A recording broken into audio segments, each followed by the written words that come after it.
धोने वाली बहू। शादी के पहले से ही विभा को कपड़े धोने का बड़ा शौक था।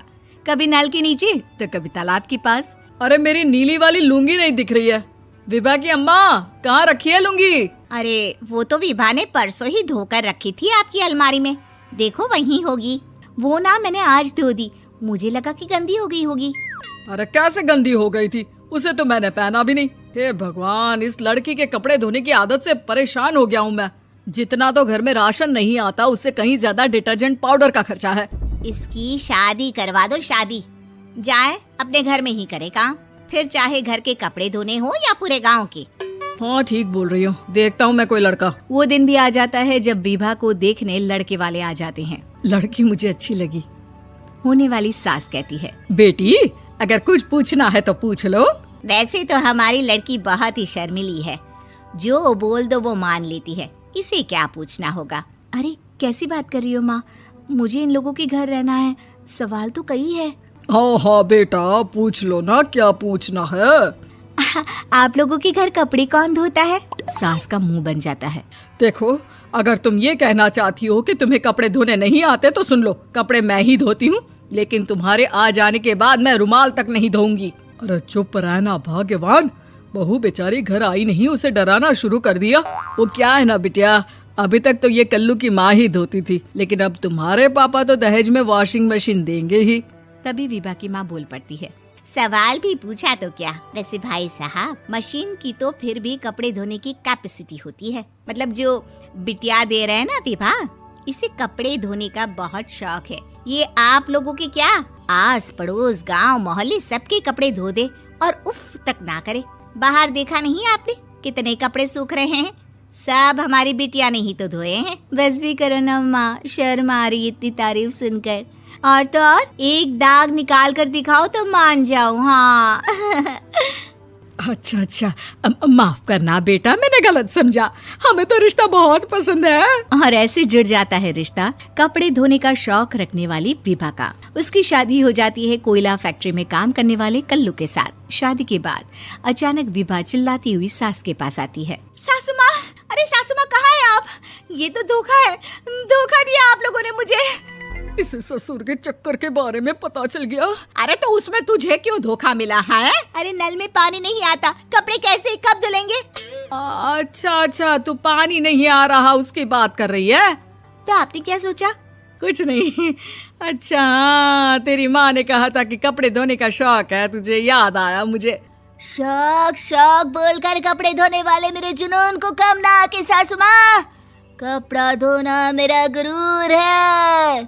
तभी पति भी वहाँ आ जाता है। अभी अभी मैंने इसे सनी देओल की फिल्म दिखाई है, उसी के डायलॉग मार रही है माँ। अच्छा सुन, साफ साफ बता रही हूँ, पानी सुबह 4 से 6 और शाम को 10 से 12 आता है, समझी? विभा टाइमिंग सुनकर हैरान हो जाती है। ये क्या भूतों का मोहल्ला है? सुबह 4 बजे उठकर कौन कपड़े धोता है? 4 बजे टंकी में पानी जाता है, फिर सारा दिन धोना ना, किसने मना किया? अरे कैसी बात कर रही हैं? 200 लीटर की टंकी में कितने कपड़े धो लूंगी मैं, सुबह ही उठ जाऊंगी मैं। अब क्या था, विभा सुबह 4 से लेकर रात के 12 बजे तक कपड़े ही धोती रहती। एक रोज सास पड़ोस से निकलकर कहीं जा रही होती है कि साथ वाली कहती है, हाँ कल्लू की माँ, जरा ये बताओ कि 2 साड़ी है, 2 ब्लाउज और एक पेटीकोट और एक नाड़े वाला लंबा कच्छा। हाँ तो? अरे तो क्या, कितना लोगी धुलाई ये बताओ। धोबन दिख रहे हैं हम क्या? हमारे पति सरकारी नौकरी से अभी अभी रिटायर हुए हैं और बेटा सुपरवाइजर है कोयला फैक्ट्री में। धोबन समझ रखा है हमें? हाय रे कल्लू की अम्मा, माफ कर दो, वो तो मोहल्ले में यही सब बता रहे थे कि तुमने बहू को कपड़ा धुलवाने के काम में लगा दिया है। सास को पड़ोसन की बात सुनकर गुस्सा आ जाता है। वो घर पहुंचती है जहां घर के बाहर ही इतने सारे कपड़े सूख रहे होते हैं जितने कि किसी धोबन के घर पर। अरे ओ कल्लू की दुल्हन, बाहर निकल। माँ जी यहीं आ जाओ, बाथरूम में चादर धो रहे हैं हम। अरे अभी हम धोते हैं, तुमको बाहर निकलो। ये आस पड़ोस वाले बोल रहे हैं कि हम बहू से कपड़े धुलवा कर उसे कपड़ा धोने वाली बना दिए हैं। अरे छोड़ो ना माँ जी, किन लोगों की बातों में आती हो? आस पास के लोगों का तो काम ही होता है कि वो किसी तरह सास बहू को लड़ा दे। बहू सारे घर के कपड़े धोती है, ये क्या कम है? बोलिए। सास को भी लग जाता है कि वो बहू का ये सनकीपन नहीं छुड़वा सकती, इससे अच्छा है कि खुद ही चुप हो जाए।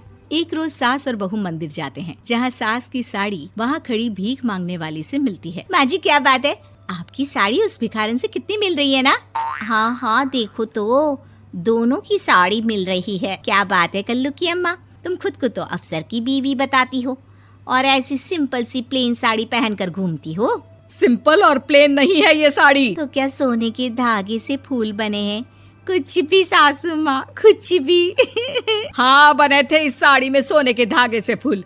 मेरे पति लेकर आए थे मद्रास से स्पेशली मेरे लिए 10,000 की। ताहे भाई साहब इस भिखारन के लिए भी सेम टू सेम साड़ी लेकर आए होंगे 10,000 की।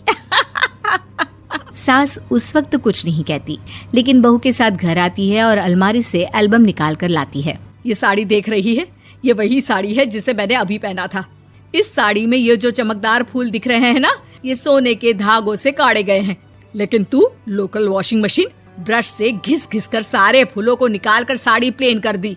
मुझे माफ कर दीजिए सासू माँ। और तो और, जब मैंने तुझे तेरी गलती के लिए कुछ नहीं कहा, लेकिन तूने तो सबके सामने मेरा मजाक ही बना दिया। क्यों? बहू को समझ में आ जाता है कि अब से उसका कपड़े धोना बंद।